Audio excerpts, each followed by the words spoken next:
On today's Locked On Jayhawks, we recap the Harvard game, finally back in action after the time off. So, game a while ago, but we're going to recap it today. You are Locked On Jayhawks, your daily podcast on the Kansas Jayhawks, part of the Locked On Podcast Network, your team every day.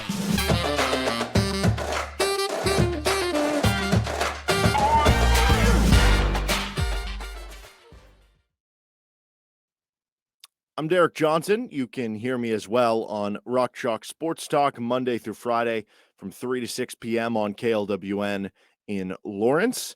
Thanks for making Locked On Jayhawks your first listen every day. We're free and available wherever you get any of your podcasts. And on today's edition of Locked On Jayhawks, we're going to be recapping the KU Harvard game. It happened last Thursday. We didn't have a live show Friday. We released something Friday that came out on the day that was kind of going over KU football, but with the Christmas break and holiday season, whatever, I've been off. So finally back now. So we're going to kind of recap that game. Tomorrow's show, we're going to look ahead to the Arkansas game in the Liberty Bowl with all the crazy stuff that's happening down in Memphis with a lack of water, but sounds like the bowl game going to be okay. Knock on wood, I guess. But on today, we will recap the Harvard game and kind of take a pulse on where this team is at now, headed into Big 12 play. So Kansas takes down Harvard 68-54 on Thursday. They move to 11-1 with Big 12 play starting next. They get Oklahoma State on Saturday for a day game on New Year's Eve. And it's kind of a nice little start to Big 12 play for Kansas. Oklahoma State is a good enough team that it wouldn't surprise you if they made the NCAA tournament, but also, not one of the top tier teams in the Big 12, and you get them at home to kind of open things up here. But certainly a sluggish game for KU in taking down Harvard. And it's interesting because the final score, you end up with a 14-point win. So it's hard to be like, well, 14-point win against a team who might end up winning the Ivy League. I know Fran Fraschilla was talking a lot about how good he is this year, so maybe that won't be in the cards for Harvard, but a team that could potentially, you end up looking at them and they're a 13 seed and they upset a 4 seed or something in the NCAA tournament. Like, that wouldn't be crazy anytime you're talking about any of the top teams in the Ivy League, let alone this Harvard team. But you win by 14. It's a close game for most of the way through. You never really could pull away until those final few minutes of the game when Jalen Wilson kind of takes over. And up until then, it just kind of lingered with the score being within, a couple scores. Kansas might have ballooned it up to 7 or 8 points, and then Harvard would make it back to a 3-point game. They led for a bunch of the first half to kind of went on that fun run at the end of the half, and then it felt like, oh, you're going to carry this over and blow them out in the second half, but that never ended up being the case.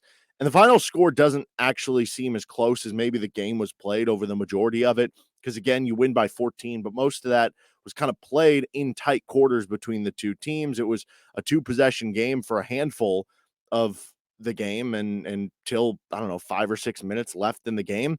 And also you were expected to win the game by 21, 22 points. So again, kind of a sluggish game in that regard in terms of, hey, you would expect them to win by this. They only won by this. We talked a lot about this for Thursday's show, though. It was the perfect opportunity for Kansas to have a kind of letdown game. You're coming off the big win over Indiana. You're done with finals week. You're looking ahead to your Christmas break or holiday break or seeing family, maybe leaving the next day. Maybe you're even worried about the weather. Am I going to be able to get out and leave and go see my family with everything that was happening late last week? And then you have the look ahead of not just the holiday break, but then you have time off, and then you're into Big 12 play. It's like, we're playing Harvard.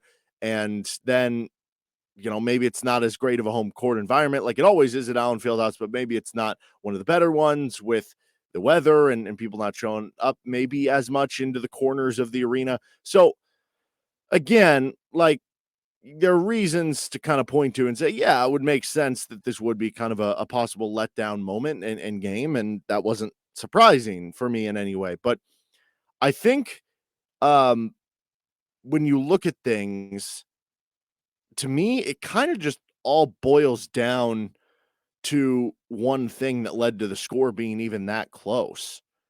And I think even if this was a closer game, I wouldn't really care, which it kind of was at points. Like the Southern Utah game was close. Kansas has moved on from that. It's the perfect kind of letdown spot. But what really led to this game being close, it wasn't a matter of KU playing so poorly. That was KU's fourth best. So they played 12 games. Their fourth best 2-point shooting game of the season. It was their third best non-turnover game of the season.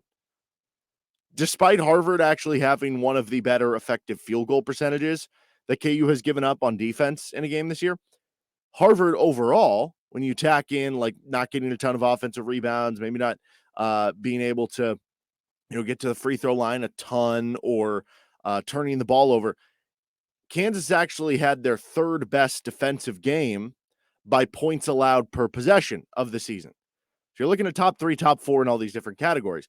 All of those things would tell me that maybe it wasn't as sluggish as I remember it being and as I remember it on first watch, and that there's a different reason for it being a close game. And then maybe also you could say that the last 5 to 6 minutes KU playing so well did cover some of those flaws to help make up for that. And the latter is definitely likely that did cover up for some of it. But even if it didn't cover up for all of it, like, it's not like it was going to be a horrible game before thing. I think it just boiled down to one thing. Kansas couldn't hit a three. They were 4 of 20 from 3-point range, and that's why the game was close for a majority of the time. There were times when it might have been a 6-point game, and if Kansas would have hit 2 more threes, and they were getting some open looks early, then all of a sudden it's a 12-point game. And those moments where it's like, man, are we going to get a stop, or are they going to be able to cut it to a one-possession game? All of a sudden are they going to keep it at 12, or are they going to cut it to single digits? Right? It's a completely different situation. So if instead of going 4 of 20 from 3, if Kansas ends up 6 of 20 from 3, which to be clear would still be a solid amount below what they came. I mean, they came in shooting 37% from 3. If they even go 6 of 20, right? Instead of 4-20, you win by 20. If you go 7 of 20, which it'd be around like what your season average is, but still slightly below, they win that game by 23, and they even cover the spread. I know Fran Fraschilla was mentioned on the broadcast, like this is the plan for Harvard, and they're going to basically face guard Gradey Dick, and they're not going to let anybody else, or they're going to let everybody else shoot threes and live with it. Okay, that's fine. And that's actually probably going to be a good strategy that other Big 12 teams employ. But guess what? This team came in shooting 37% from 3. This has not been a bad 3-point shooting team. Harvard took a risk, and they got a little bit lucky with how Kansas poorly shot the ball. So maybe it's not even that Kansas, had a sluggish game. Maybe it's just the threes weren't falling. And that happens from time to time because you shot well from 2. You didn't get worked on the glass. You had low turnover numbers offensively. You only had 10 turnovers. You continue to create a good amount of steals and opposing turnovers. Again, they had the third lowest points per possession against your defense this season.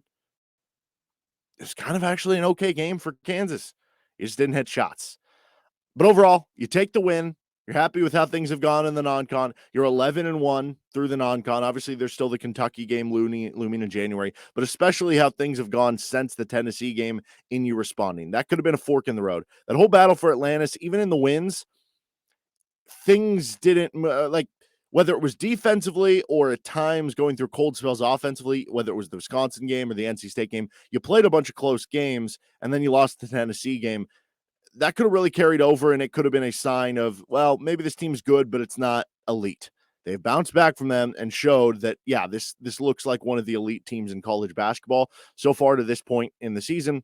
And obviously you're very happy with where things are. It's funny how similar in a lot of ways this year's team is to last year's team at this point in time. You had one loss in your whatever non-conference tournament, or I know obviously very different how it went down, like the Dayton loss, very different than the Tennessee loss, both in terms of the opponent and how you kind of lost the game. But you're talking about two teams who were being looked at as like a very good team at this point, but maybe not the very best team. And you've had some big blowout wins. You blow out Missouri. You have certain roster questions. With last year's team, it was, well, what's going to be the role of Remy Martin? With this year's team, it's what's going to be the role of the backup center. You also did have some center questions last year. Like Dave was kind of struggling through the non-con last year till he picked it up at the end of Big 12 play. And again, you have those center questions. So outside of KJ, who's played very well, the playing style is so different with this year's team. But in terms of where they're at this point in time, it's actually kind of similar to where they were a season ago. All right, in just a second, we're going to get on to our GOATs of the game. But first, this episode of Locked On Jayhawks is brought to you by LinkedIn Jobs. These days, every new potential hire can feel like a high-stakes wager for your small business. You want to be 100% certain that you have access to the best qualified candidates available. That's why you have to check out LinkedIn Jobs. LinkedIn Jobs helps you find the right people for your team faster and for free. It's super easy to go on the LinkedIn website or the LinkedIn app as just somebody who, posts stuff about what's going on with their job and see what jobs are hiring and people are posting about, which is going to mean you're going to get more people applying to your job because it's easy for people to see and get through. And it's super easy for you to create the job posting as well. Add the purple hashtag hiring frame to your LinkedIn profile to spread the word that you're hiring. Simple tools like screening questions make it easy to focus on candidates with just the right skills and experience so you can quickly prioritize who you'd like to interview and hire. You want to finish the year off strong? Do it by getting your good hire out there so that you have a great hire for the entire 2023 year. It's why small businesses rate LinkedIn Jobs #1 in delivering quality hires versus leading competitors. LinkedIn Jobs helps you find the qualified candidates you want to talk to faster. Post your job for free at linkedin.com/lockedoncollege. That's linkedin.com/lockedoncollege to post your job for free. Terms and conditions apply. Goats of the game for Kansas. Good GOAT. Jalen Wilson. And I thought about making this instead of just Jalen Wilson on the good GOATs, making it Jalen Wilson the last 5 minutes. Bill Self talked about in the post game that, the last 5 minutes he looked like an All-American, that he was a little frustrated with him for the first 35 minutes or so of the game, but he took over down the stretch, and that's what you want from your kind of leader, All-American type players.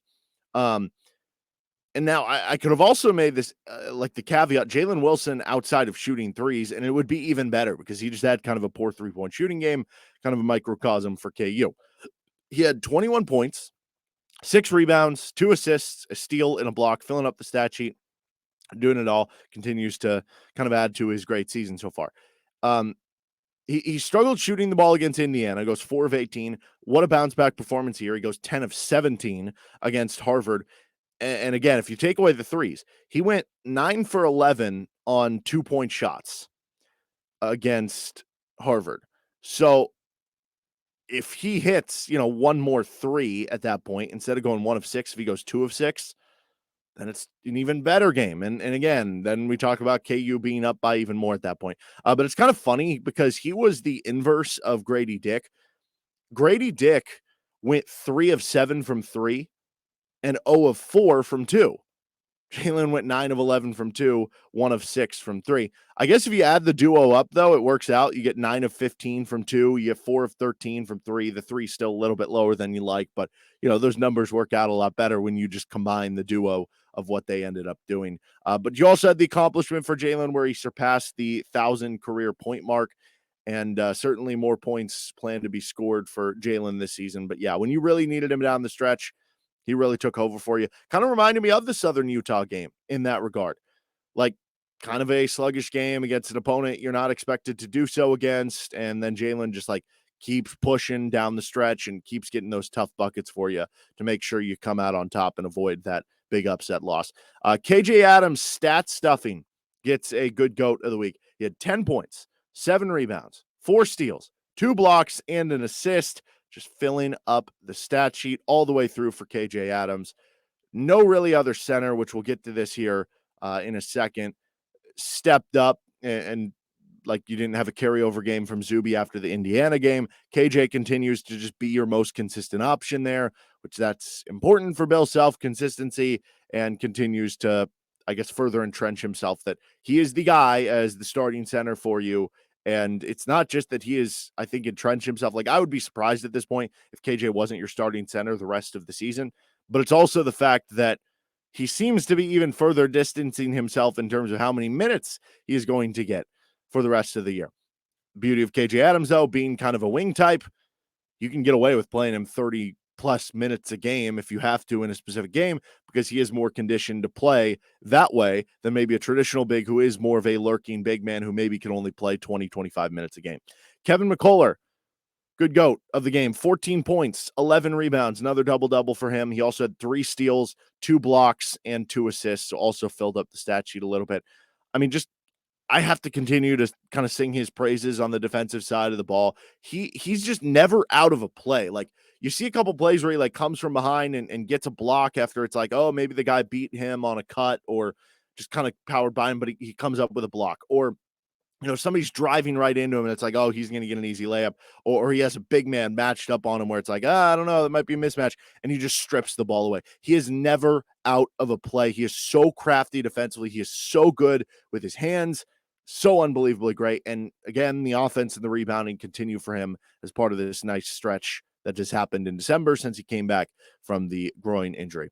On to the bad goats for the game, the three-point shooting. We talked about this. KU just 4 of 20 from three-point range. If you take out Gradey Dick, who actually did have a good three-point shooting game at 3 of 7, KU went just 1 of 13 on three-point shots besides Gradey Dick.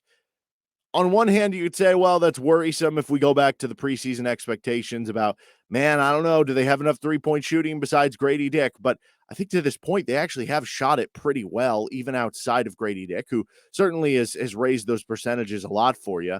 There's just kind of a bad three-point shooting game for everyone. You just hope it's not a reversion thing coming for players like Jalen Wilson and Kevin McCullough, who career-wise or maybe last year haven't been the greatest three-point shooters, but have shot it better so far this season.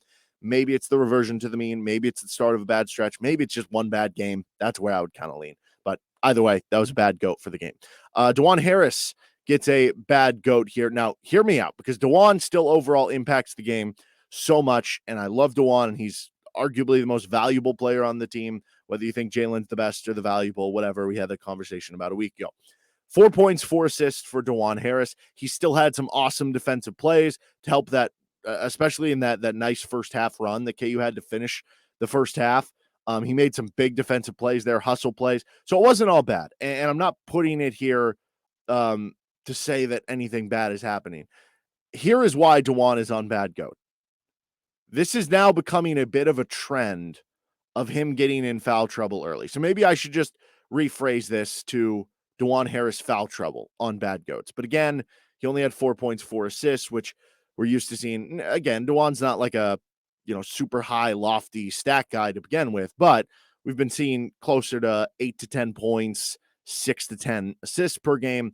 But the foul trouble has been the real problem. And again, so if we want to just say DeJuan Harris foul trouble, that's what's on here.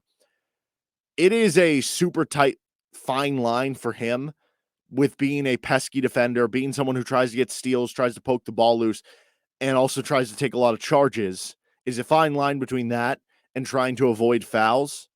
So I get it, but Tennessee game, fouls out in like 18 minutes. Indiana game gets in foul trouble. This game he gets in foul trouble early. There have been a couple other games this year where that's been the case, where maybe he's picked up a couple quick fouls or picked up his third early on in the second half. I think the NC State game, he got in foul trouble too. That's a bit problematic for you, because we talk about how valuable DeJuan Harris is, and things just run so much more smoothly offensively. Your defense is obviously a lot better when he is out on the floor. That scares you in a possible one-game elimination the most in the NCAA tournament. You can envision it now. Kansas is in a second-round game, and DeJuan Harris gets 2 early fouls in the first 4 minutes, and things don't look the same, and you get a big halftime deficit, and you have to try to bounce back, right? Like that's the type of story that would lead to. So that's a little scary.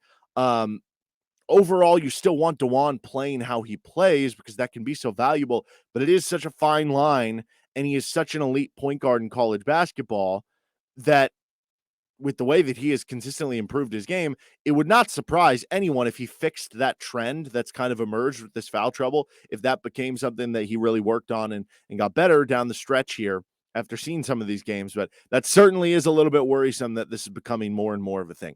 Last bad GOAT, the KU bench centers. KJ played well, but nobody else really established anything.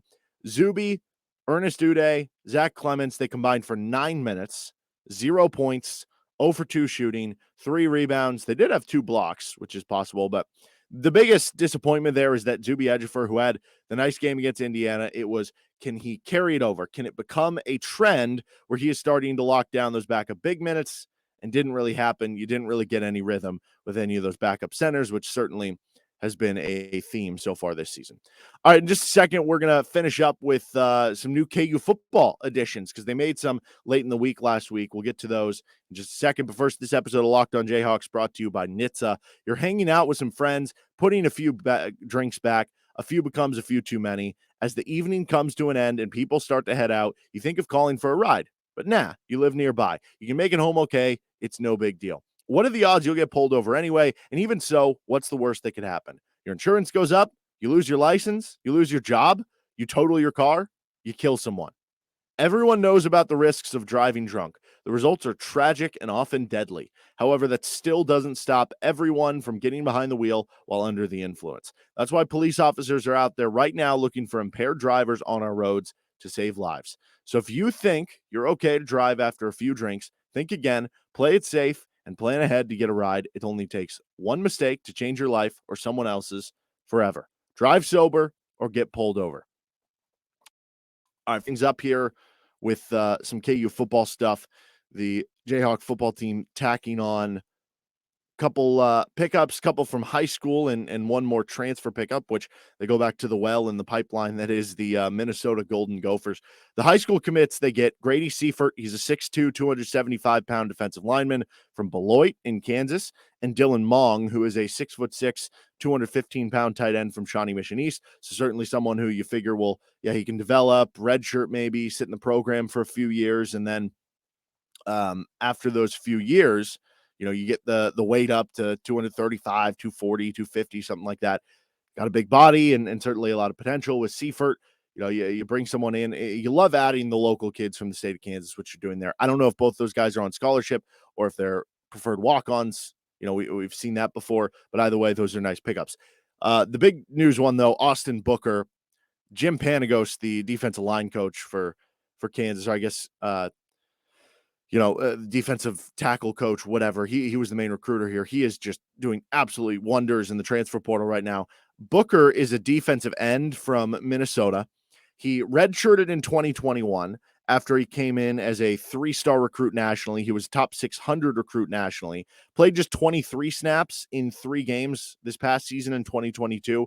That'll make him a redshirt sophomore in 2023 with 3 years left to play. So you go back to the well of getting another kid who has multiple years left, which is always nice because A, if it takes him more time to adjust to the scheme, or B, if it doesn't work out in year 1, you still have more years ahead of you. And if it does work out, it's even better because then you still have years ahead of you. But 6'6", 240 pounds. He's someone who is seen as having very high potential from a lot of different, scouting, recruiting people that you trust. And this is from our Minnesota guy with Locked On Jayhawks. Booker is a true edge, freak talent and athlete, has great bend and a quick spin move. I was kind of shocked he didn't get more time in Minnesota because he was popping off in the spring and even some of fall camp prior to a short injury. So it sounds like he was actually possibly going to get even more playing time on what ended up being a good Minnesota team, but just kind of an unfortunate timed injury. Like, think to Jalen Daniels, not this past season, the year before, right? Jalen was competing for the quarterback job with Jason Bean and Miles Kendrick at the time. And then Jalen had the injury in fall camp, ended up not starting until the end of the year. But then when he came in, he was a good player. That could have been what happened for Austin Booker this past season. So as far as the individual role, I would expect he competes for a starting job. I wouldn't expect him to start. I would expect him to be at least some sort of a rotational defensive end. Now, how much he plays on the scale of rotating a little bit in there to being the primary backup off the bench, that remains to be seen. I just kind of expect with, Jeremy Robinson and Lonnie Phelps expected back in the toe for next year. Like, I expect those two as the starters, but Booker could be a rotational guy behind them. We know KU likes to rotate a lot of their D-line depth. And then Phelps would be in his final season next year. I think Robinson can have 2 more years, but you would be hoping that by 2024, so after a rotational player in 2023, who again still would get a lot of snaps based on how KU plays, 2024, he becomes a possible starter and a possible breakout star for you for the next 2 years at that point, 2024 and 2025. That's going to do it for this edition of Locked On Jayhawks. We are going to preview the KU Arkansas game on tomorrow's show ahead of the Liberty Bowl. If you want to for the show to talk about anything, hit us up at djohnsonradio on Twitter, or you can hit us up in the comment section on our YouTube page. Don't forget to subscribe to the show wherever you're getting any of your podcasts or on YouTube. You can also hear me later today on Rock Chalk Sports Talk from 3 to 6 on KLWN in Lawrence. Have a great rest. Talk to you on tomorrow's edition of LOJ.